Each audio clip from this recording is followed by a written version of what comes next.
Hello friends, எல்லாரும் எப்படி இருக்கீங்க? நல்லா இருக்கீங்களா? இன்னைக்கு நம்ம மாடி தோட்டத்துக்கு உங்களை எல்லாத்தையும் வரவேற்கிறேன். நம்ம இன்னைக்கு என்ன பண்ண போறோம்னா, மாடி தோட்டத்தில் சின்ன வெங்காயம் விவசாயம் பண்ண போறோம் ஃப்ரெண்ட்ஸ். ஆமாம் ஃப்ரெண்ட்ஸ், நீங்கள் சரியாக தான் கேட்டீங்க. வெங்காயம்னா நமக்கு எல்லாருக்கும் தெரியும், சமையலுக்கு தினமும் தேவைப்படுகிற ஒரு முக்கியமான காய்கறி.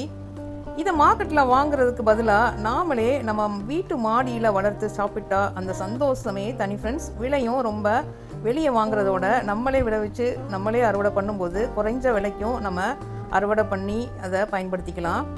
இதுக்கு நமக்கு அதிக இடம் தேவைப்படாது, கொஞ்சம் இடம் இருந்தால் கூட போதும். நான் இன்னைக்கு 1 கிலோ வெங்காயத்தில் 400 கிராம் மட்டும்தான் பயன்படுத்தி இருக்கேன். அந்த 400 கிராம் வெங்காயமே 4 பெரிய ட்ரே ஃபுல்லாக நிறைஞ்சு போச்சு. மீதம் 600 கிராம் வெங்காயம் மிச்சம் இருக்குது ஃப்ரெண்ட்ஸ். இந்த வீடியோவில் நம்ம எப்படி நடவு செய்ய போகிறோம், என்ன மண்கலவை நம்ம அதுக்கு ரெடி பண்ணியிருக்கோம், என்ன வெங்காயத்தை நம்ம தேர்வு பண்ணியிருக்கோம், எவ்வளவு வெயில் இருக்கணும், எப்போ தண்ணீர் ஊற்றணும், எத்தனை நாளில் அறுவடைக்கு வரும் அப்படின்ற எல்லாத்தையும் விளக்கமாக உங்களுக்கு சொல்ல போகிறேன். கடைசி வரைக்கும் பாருங்கள் ஃப்ரெண்ட்ஸ், நிறைய விஷயங்களை தெரிஞ்சுக்கலாம்.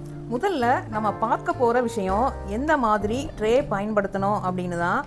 நான் இங்கே பயன்படுத்தி இருக்கிறது 6 இன்ச் உயரமுள்ள இந்த பிளாஸ்டிக் ட்ரே.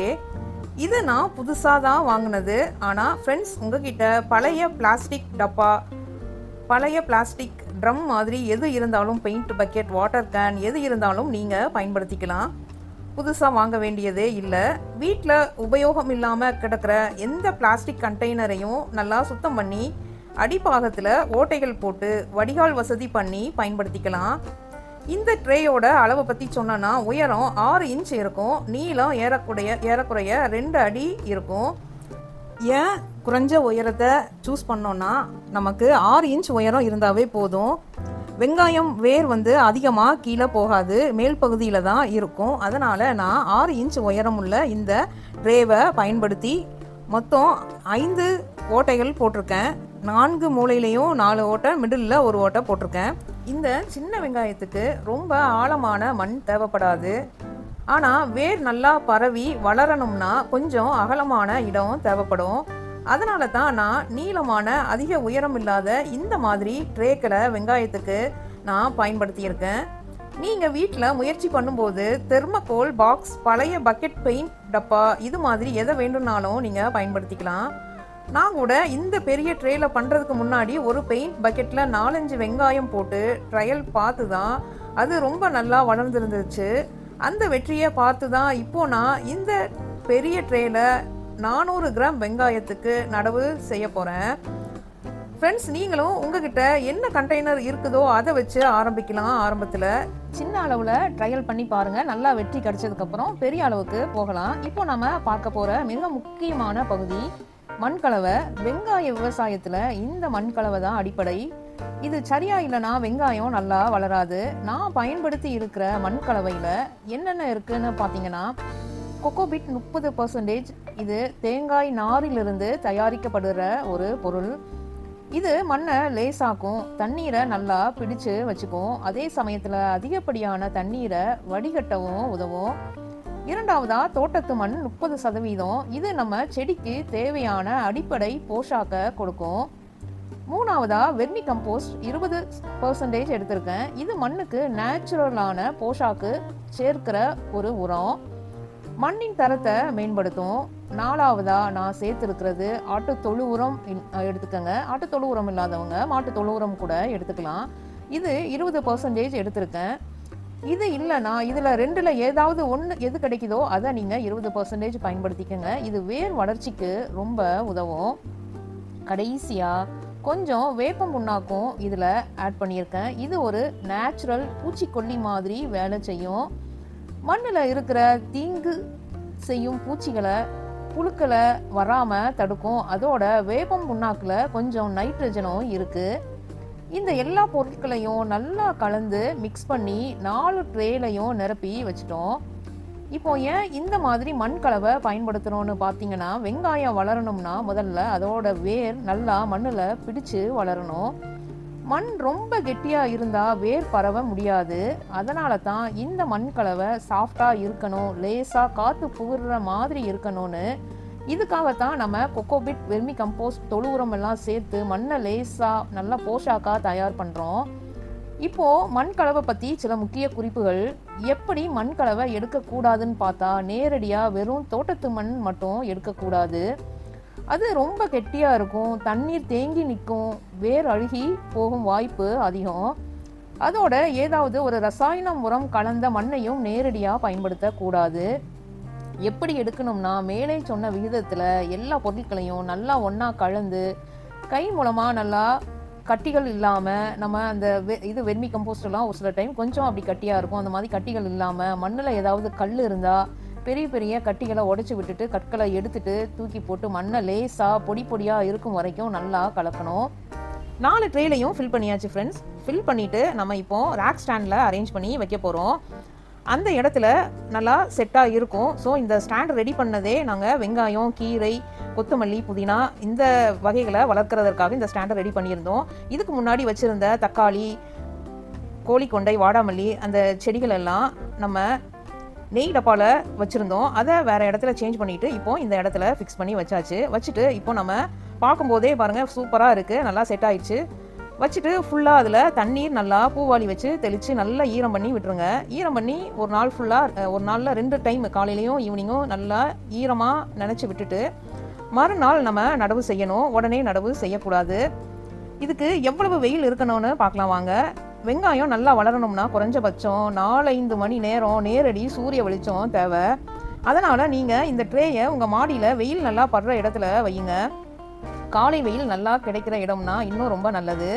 ஆனால் வெயில் அதிகமாக முழு நேரமும் நேரடியாக அடிக்கிற இடத்துல வச்சிங்கன்னா, குறிப்பாக மதிய வெயிலில் மண் வேகமாக காஞ்சு போச்சுன்னா செடிக்கு ரொம்ப ஸ்ட்ரெஸ் ஏற்படும். அதனால் கொஞ்சம் நிழல் கலந்த வெயில் இருக்கிற இடமா சூஸ் பண்ணி நீங்கள் வையுங்க. காலை இல்லைனா மாலை நேர வெயில் கிடைக்கிற இடமும் வெங்காயத்துக்கு ரொம்ப நல்லது. அதிக வெயிலோ ரொம்ப குறைவான வெயிலோ ரெண்டுமே வெங்காயத்துக்கு நல்லதில்லை. மண் நல்லா ஈரமாக தயாரான பிறகு அடுத்த நாள் நாங்கள் குழிகள் அமைக்கிறோம். ஒரே ஈவனாக சம அளவில் குழிகள் இருக்கணுன்றதுக்காக பிவிசி பைப்பு இல்லைனா ஏதாவது ஒரு ஸ்டிக் இருந்துச்சுன்னா அதை வச்சு நான் காட்டி இருக்கிறது போல் ஆள்காட்டி விரலை வச்சு சின்ன சின்ன குழிகளை போட்டுக்கோங்க. ஒவ்வொரு குழிக்கும் நடுவில் கிட்டத்தட்ட ஒரே மாதிரி தூரம் வர்ற மாதிரி ஒழுங்காக வரிசையாக குழிகளை போட்டுக்கோங்க. இப்படி மார்க் பண்ணி நடவு செஞ்சால் ஒவ்வொரு வெங்காயத்துக்கும் இடையில நல்ல இடைவெளி இருக்கும். அது வளரும் போது ஒன்னோட ஒன்று நெருக்கமாக வளராமல் நல்லா காற்று வெளிச்சம் கிடைக்கும். இது வெங்காயத்தோட வளர்ச்சிக்கு ரொம்ப முக்கியம் ஃப்ரெண்ட்ஸ். இப்போது நடவு எந்த வெங்காயத்தை பயன்படுத்தணும் நடவு செய்யறதுக்கு அப்படின்றத பார்ப்போம். இது ரொம்ப முக்கியமான ஒரு பாயிண்ட் ஃப்ரெண்ட்ஸ், கவனமாக கேளுங்க. நடவு செய்யறதுக்கு நம்ம புது வெங்காயத்தை பயன்படுத்தக்கூடாது. நல்ல பழைய வெங்காயத்தை தான் விதைக்காக பயன்படுத்தணும். ஏன்னா புது வெங்காயத்தில் முளைக்கிற சக்தி இன்னும் ரெடியாக இருக்காது, முளைக்கிற சக்தி இருக்காது. பழைய வெங்காயம்தான் சரியான அளவில் நமக்கு தயாராக வரும், அறுவடைக்கு தயாராக வரும், நடவுக்கும் ஏற்றது. நான் இதுக்காக என்ன பண்ணேன்னா, விதைக்காகவே வெங்காயத்தை வாங்கி அதை 2 மாதத்துக்கு மேலே நல்லா காய போட்டு வச்சுருந்தேன். இப்படி 2 மாதம் காய வச்சதுக்கு அப்புறம் தான் இப்போது பயன்படுத்த போகிறேன். இதை எப்படி பயன்படுத்துறதுன்னா, முதல்ல வெங்காயத்தோட வால் பகுதியை லேசாக கட் பண்ணிக்கிட்டேன். அப்புறம் தான் நடவு செய்கிறதற்காக அடிப்பாகத்தையும் லேசாக க்ளீன் பண்ணி எடுத்துக்கிட்டேன். இப்படி நம்ம கட் பண்ணுறதால வெங்காயத்தில் அந்த முளைச்சு வேகமாக சீக்கிரமாக வர ஆரம்பிக்கும்.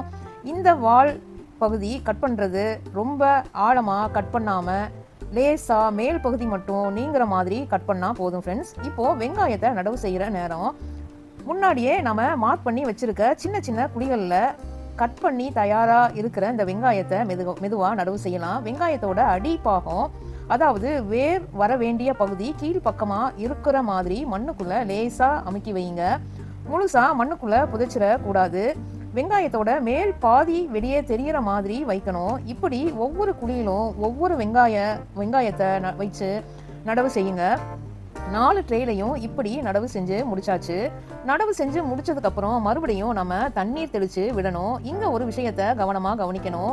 நேரடியாக தண்ணீரை அப்படியே ஊற்றக்கூடாது. வெங்காயத்தை இடத்துல இருந்து அசைச்சிடலாம். வேற நம்ம மேலோட்டமாக வச்சதுனால ஒரே இடமா மாறி போயிடும். வெங்காயமெல்லாம் அதிகமாக ஃபோர்ஸாக தண்ணி ஊற்றும் போது அதனால் நீங்கள் பூவாளி இல்லைனா கையிலே லேசாக தெளித்து விடுங்க. இதுக்கப்புறம் தினமும் காலையிலையோ இல்லைனா ஈவினிங்கோ மண் காயாத மாதிரி பார்த்துக்கங்க. மண் அதிகமாக ஈரமாக இருந்தாலும் நல்லதில்லை, வேர் அழுகிரும். மண் காயாமல் ஆனால் அதிக ஈரமும் இல்லாமல் ஒரு சமநிலையில் வச்சுக்கிட்டு தண்ணீர் ஊற்றிவாங்க. இப்போது கடைசியாக எப்படி அறுவடைக்கு வந்துருச்சுன்னு கண்டுபிடிக்கிறதுனா, வெங்காயத்தோட மேல் பகுதியில் இருக்கிற தாள் இலை பகுதி நல்லா காஞ்சு போயிருக்கும், சருகு மாதிரி. எப்போ அறுவடைக்கு வந்துருச்சுன்னு அர்த்தம்.